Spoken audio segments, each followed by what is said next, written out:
Friends, ಎಲ್ರಿಗೂ ನಮಸ್ಕಾರ. Welcome back to my channel. ಯಾರೆಲ್ಲ ಮೊದಲನೇದಾಗಿ ನನ್ನ ಚಾನಲ್ನ ನೋಡ್ತಿದ್ರ, please like, share and subscribe ಮಾಡ್ಕೊಳ್ಳಿ. ನೀವು ಒಂದು ಲೈಕ್ ಮಾಡೋದ್ರಿಂದ ನಿಮ್ಮಿಂದ ಇನ್ನೂ ಒಬ್ಬರು ಹೆಚ್ಚಾಗಿ ಈ ವಿಡಿಯೋನ ನೋಡ್ಬೋದು. ಅದರಿಂದ ಈ ವಿಡಿಯೋ ಮಾಡ್ತಿದ್ದೀನಿ. ಅರ್ಥ ಆಯ್ತಾ ಫ್ರೆಂಡ್ಸ್? ಇವತ್ತು ಬಂದುಬಿಟ್ಟು ನಿಮಗೆ ಸೇವ್ ಮಾಡಿರೋ ದುಡ್ಡನ್ನ ಯಾವ ರೀತಿ ಇನ್ವೆಸ್ಟ್ ಮಾಡೋದು ಅಂದರೆ ನಿಮ್ಗೆ ಇದು ಒಂದು ಲಕ್ ಅನ್ಬೋದು. ಈ ರೀತಿ ಮಾಡೋದ್ರಿಂದ ನೀವು ದುಡ್ಡನ್ನ ಹೆಚ್ಚು ಮಾಡ್ತಾ ಇರ್ಬೋದು. ಅರ್ಥ ಆಯ್ತಾ? ಯಾವ ರೀತಿ ಹೆಚ್ಚು ಮಾಡೋದು ಬೇಗ ಹೇಳಿ ಅಂತೀರಾ? ಹೇಳ್ತೀನಿ. ಒಂದು 2 ನಿಮಿಷ. ಏನಂದರೆ ನಾನು ಕೇಳ್ಕೊಳೋದೇನೆಂದರೆ, ನೀವು ಯಾರೆಲ್ಲ ವಿಡಿಯೋ ನೋಡ್ತಿದ್ದೀರಾ, ಪ್ಲೀಸ್ ಒಂದು ಲೈಕ್ ಆ್ಯಂಡ್ ಸಬ್ಸ್ಕ್ರೈಬ್ ಮಾಡ್ಕೊಳೋದು ಮಾತ್ರ ದಯವಿಟ್ಟು ಮರಿಬೇಡಿ. ನೀವು ಒಂದು ಲೈಕ್ ಆ್ಯಂಡ್ ಸಬ್ಸ್ಕ್ರೈಬ್ ಮಾಡೋದ್ರಿಂದ ನಮಗೆ ಇನ್ನೂ ಹೆಚ್ಚಾಗಿ ವಿಡಿಯೋಸ್ ಮಾಡೋದಕ್ಕೆ ಅವಕಾಶ ಸಿಗುತ್ತೆ ಫ್ರೆಂಡ್ಸ್. ಈಗ ಮೊದಲನೇದಾಗಿ ಬಂದುಬಿಡೋಣ. ಇವಾಗ ಸ್ಟಾರ್ಟ್ ಮಾಡೋಣವಾ? ಯಾವ ರೀತಿ ಇನ್ವೆಸ್ಟ್ ಮಾಡ್ಬೋದು, ನಮ್ಮ ಹತ್ರ ಎಷ್ಟು ಅಮೌಂಟ್ ಇದೆ, ಫಸ್ಟ್ ನಾವೇನು ತಿಳ್ಕೊಬೇಕಂದ್ರೆ ನಮ್ಮ ಹತ್ರ ಎಷ್ಟು ಅಮೌಂಟ್ ಇದೆ, ಇದನ್ನು ಯಾವ ರೀತಿ ಇನ್ವೆಸ್ಟ್ ಮಾಡ್ಬೋದು. ನಾನು ಎಕ್ಸಾಂಪಲ್ ಹೇಳ್ತೀನಿ. ಈಗ ನನ್ನ ಹತ್ರ 50,000 ಇದೆ. ಆ 50,000ನ ಯಾವ ರೀತಿ ಹೆಚ್ಚು ಮಾಡೋದು. ಈಗ ಬೇರೆಯವ್ರಿಗೆ ಬಡ್ಡಿ ಕೊಟ್ಟರೆ ಅದು ನಮಗೆ ವಾಪಸ್ ಬರುತ್ತಾ? ಥಿಂಕ್ ಮಾಡಿ ಫಸ್ಟು. ಅದು ನಮಗೆ ವಾಪಸ್ ಬರುತ್ತಾ? ಬರಲ್ಲ ಅನ್ನೋ ಪಕ್ಷದಲ್ಲಿ ನೀವೇನು ಮಾಡ್ತೀರಾ, ಅದು ನೀವು ಒಬ್ಬರ ಮೇಲೆ ಆಧಾರವಾಗಿ ಕೊಡಬಾರ್ದು. ಅರ್ಥ ಆಯ್ತಾ? ಏನಂದರೆ, ಈಗ ನಮ್ಮ ಹತ್ರ 50,000 ಇದೆ ಅಂದರೆ ಯಾರೋ ಕೇಳಿದ್ರು ನಂಗೆ ಈ ಥರ ಬೇಕು ಅನ್ನೋಷ್ಟೊತ್ತಿಗೆ ನೀವು ಅವ್ರಿಗೆ ಕೊಡೋಕ್ಕೆ ಹೋಗಬೇಡಿ. ಯಾಕಂದರೆ ಆ ಥರ ಕೊಟ್ಬಿಟ್ಟು ಮತ್ತೆ ಅವ್ರು ನಿಮಗೆ ವಾಪಸ್ ಕೊಟ್ಟಿಲ್ಲ ಅಂದರೆ ನಿಷ್ಠುರಗಳು ಆಗುತ್ತೆ. ಆಗ ನಿಮ್ಮ ಅವ್ರ ಮಧ್ಯೆ ಭೇದ ಭಾವಗಳು ಬರಬಹುದು. ಇವಾಗ ರಿಲೇಷನ್ನೇ ಅಂದ್ಬಿಟ್ಟು ನೀವೇನು ಮಾಡ್ತೀರಾ, ಅಯ್ಯೋ ಕಷ್ಟಕ್ಕೆ ಅಂತ ಕೇಳ್ತಿದ್ದಾರೆ, ಒಂದು 20,000 ಕೊಡೋಣ, ಇನ್ನು 30 ಇರುತ್ತಲ್ಲ ನನಗೆ, ಕೊಡ್ತಾರೆ ಬಿಡು ಅನ್ನೋದ್ರಲ್ಲಿ ನೀವು ಕೊಟ್ಬಿಡ್ತೀರ. ಅದೇನಾಗುತ್ತೆ ನಿಮಗೆ, ಆವಾಗ ಅವರು ನಮಗೆ ಕೊಟ್ಟಿಲ್ಲ ಅನ್ನೋದಾಗ ನಮ್ಗೆ ಎಷ್ಟು ಬೇಜಾರಾಗುತ್ತೆ ಅಲ್ವಾ? ಒಂದೊಂದು ರೂಪಾಯಿನೂ ಕೂಡಿಕ್ಕಿ ಈಗ 20,000 ಅವ್ರು ಕೊಟ್ಬಿಟ್ಟು ನಮ್ಗೆ ವಾಪಸ್ ಬಂದಿಲ್ಲ ಅಂದರೆ ಎಷ್ಟು ಬೇಜಾರಾಗುತ್ತೆ ಅಂದರೆ ನಿಜವಾಗ್ಲೂ ಅಷ್ಟು ಬೇಜಾರಾಗುತ್ತೆ. ಆಗ ಎತ್ತಿಕ್ಕಿದ್ದ ದುಡ್ಡು ನನ್ನ ಹಸ್ಬೆಂಡ್ ಗೊತ್ತಾಗ್ಬಿಟ್ರೆ ತುಂಬ ಕಷ್ಟ ಫೇಸ್ ಮಾಡಬೇಕಾಗುತ್ತೆ. ನಾನೇನು ಹೇಳೋದು ಅಂದರೆ, ಆ ಸೇವ್ ಮಾಡಿರೋ ದುಡ್ಡನ್ನ ಇನ್ವೆಸ್ಟಲ್ಲಿ ನಾನು ಪುಟ್ಟದಾಗಿ ಯಾವ ರೀತಿ ಇನ್ವೆಸ್ಟ್ ಮಾಡ್ಬೋದು, ಈ ರೀತಿ ಇನ್ವೆಸ್ಟ್ ಮಾಡೋದ್ರಿಂದ ನಮಗೇನು ಲಾಭ ಸಿಗುತ್ತೆ, ದುಡ್ಡು ಹೆಚ್ಚಾಗುತ್ತಾ ಇಲ್ವಾ, ಆ ರೀತಿ ನಾನು ನಿಮಗೆ ಹೇಳ್ತೀನಿ. ಅರ್ಥ ಆಯ್ತಾ ಫ್ರೆಂಡ್ಸ್? ಈಗ ನಾವು ಬಂದುಬಿಟ್ಟು ಈಗ 50,000 ಇದೆ. 50,000ನ ಇನ್ವೆಸ್ಟ್ ಯಾವ ರೀತಿ ಮಾಡಬೇಕು ಅಂದರೆ, ಈಗ ಬಂದುಬಿಟ್ಟು ನಿಮ್ಮ ಹತ್ರ 50,000 ಇದೆ ಅಂತ ಹೇಳಿದ್ರಲ್ಲ, ಎಕ್ಸಾಂಪಲ್ ಹೇಳಿದ್ನಲ್ಲ, ಆ 50,000 ಏನು ಮಾಡ್ತೀರ ಅಂದರೆ, ಈಗ ನಿಮ್ಮ ಹಸ್ಬೆಂಡ್ಗೆ ಕಷ್ಟ ಅಂತ ಬಂತ ಅಂದ್ಕೊಳ್ಳಿ. ಅರ್ಥ ಆಯ್ತಾ? ಅದನ್ನು ನೀವೇನು ಮಾಡ್ತೀರಾ, ಈಗ ಬೇರೆಯವ್ರ ಹತ್ರ ಎಲ್ಲ ಕೇಳಿದ್ರು ಕೊಡಲ್ಲ ಅವರು. ಆ ರೀತಿ ನೀವೇನು ಮಾಡ್ತೀರ ಅಂದರೆ, ಈಗ ಇಲ್ಲ ರೀ ನಾನೊಂದು 30,000 ಈ ಥರ ಬೇರೆಯವ್ರ ಹತ್ರ ಅರೇಂಜ್ ಮಾಡ್ತೀನಿ, ಇಲ್ಲ 1 ರೂಪಾಯಿ ಬಡ್ಡಿಗೆ ಕೊಡ್ತಾರಂತೆ, ತಗೊಬಂದು ಕೊಡ್ಲಾ ಅಂತ ಕೇಳಿ. 1 ರೂಪಾಯಿ ಬಡ್ಡಿ ಅಲ್ಲ ಅಂದ್ಬಿಟ್ಟು ಅವರು ತಗೊತಾರೆ. ಆಗ 1 ರೂಪಾಯಿ ಬಡ್ಡಿ ನಿಮಗೂ ಬರುತ್ತಲ್ವಾ? ಆದ್ದರಿಂದ ನೀವು 1 ರೂಪಾಯಿ ಆಗಲಿ 2 ರೂಪಾಯಿ ಆಗಲಿ ಬಡ್ಡಿಗಳಿಗೆ ಈ ರೀತಿ ನಿಮ್ಗೆ ಗೊತ್ತಿರೋರಿಗೆ ಕಮ್ಮಿ ಬಡ್ಡಿಗೆ ತಗೊಳ್ಳಿ. ಅವ್ರ ಹತ್ರ ಸ್ವಲ್ಪ ಇದಾಗುತ್ತಲ್ವಾ, ಮನಿ ಅನ್ನೋದು ಹೆಚ್ಚಾಗ್ತಾ ಹೋಗುತ್ತೆ, ಆ ಬಡ್ಡಿ ದುಡ್ಡು. ಈ ರೀತಿ ಮಾಡೋದ್ರಿಂದ ನಿಮ್ಮ ಹಸ್ಬೆಂಡ್ಗೆ ಹೆಲ್ಪ್ ಮಾಡ್ದಂಗೂ ಆಗುತ್ತೆ, ಅದನ್ನು ಹೆಚ್ಚು ಮಾಡ್ದಂಗೂ ಆಗುತ್ತೆ ಈ ದುಡ್ಡನ್ನ. ಅರ್ಥ ಆಯ್ತಾ? ಈ ರೀತಿ ಮಾಡೋದ್ರಿಂದ ನಮ್ಮ ಮನಿನೂ ಸೇವ್ ಆಗ್ತಾ ಹೆಚ್ಚೆಚ್ಚಾಗಿ ಹೋಗುತ್ತೆ. ನೆಕ್ಸ್ಟ್ ಬಂದುಬಿಟ್ಟೇನು ಅಂದರೆ, ಈಗ ಬಂದುಬಿಟ್ಟು ಸ್ವಲ್ಪ ಜನ ಏನು ಮಾಡ್ತಾರೆ, ಮೊಬೈಲ್ಸು, ಗಾಡೀಸು ಇವೆಲ್ಲ ಬಂದುಬಿಟ್ಟು ಸ್ವಲ್ಪ ದುಡ್ಡಿಗೆ ಇಟ್ಬಿಡ್ತಾರೆ.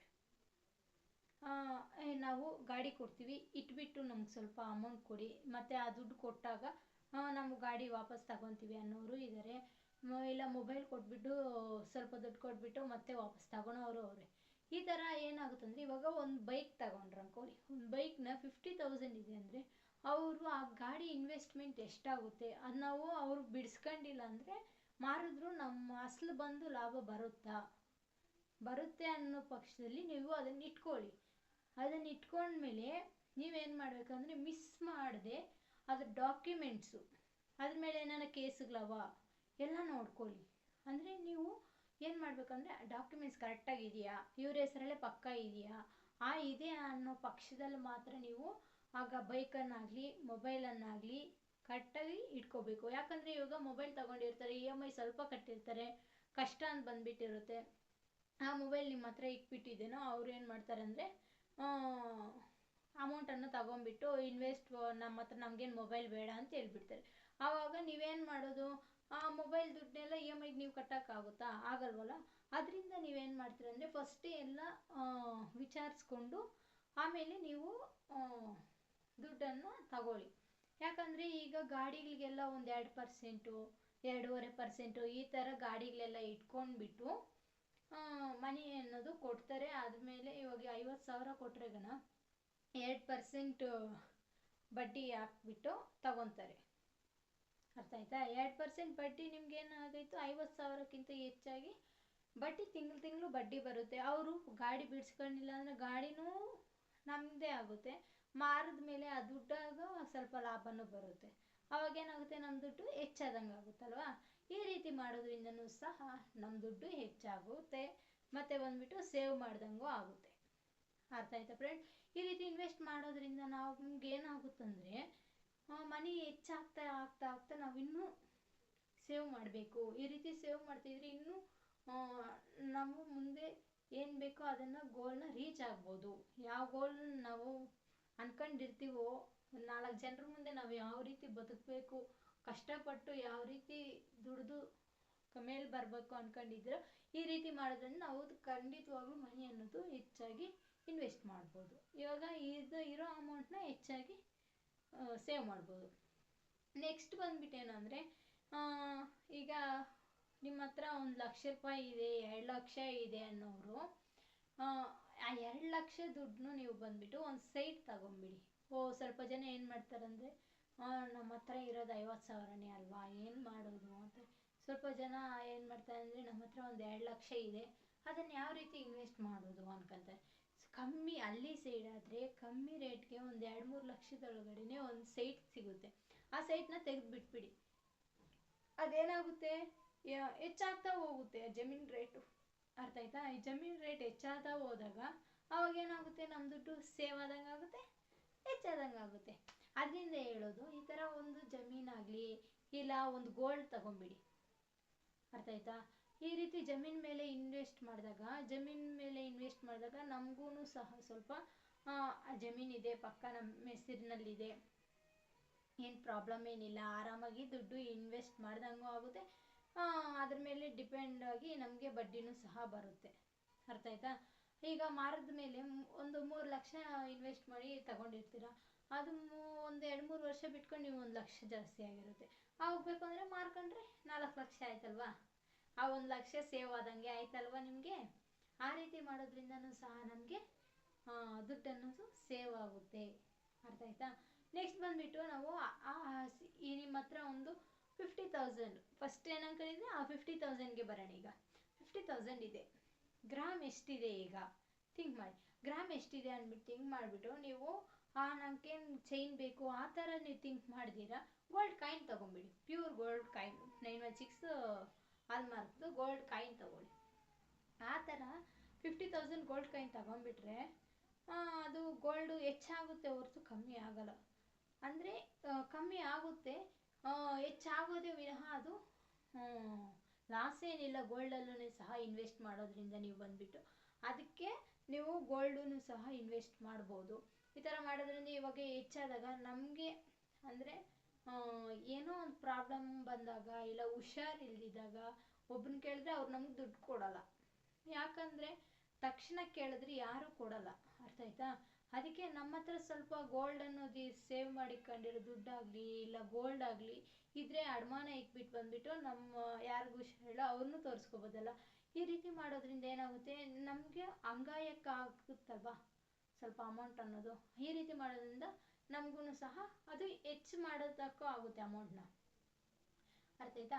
ಈ ಎಲ್ಲ ಹೇಳ್ತಿದ್ದೀನಿ, ನೀವು ಯಾವ ರೀತಿ ಇನ್ವೆಸ್ಟ್ ಮಾಡ್ತಿದ್ದೀರಾ, ನೀವು ಯಾವ ರೀತಿ ಮನಿಯನ್ನು ಸೇವ್ ಮಾಡ್ತಿದ್ದೀರಾ, ಸೇವ್ ಮಾಡಿದ್ದನ್ನ ಏನು ಮಾಡಿದ್ದೀರಾ, ಎಷ್ಟು ಸೇವ್ ಮಾಡಿದ್ದೀರಾ ಅನ್ನೋದ್ರ ಬಗ್ಗೆನೂ ನಿಮಗೆ ನಾನು ನೆಕ್ಸ್ಟ್ ವಿಡಿಯೋದಲ್ಲಿ ಹೇಳ್ತೀನಿ.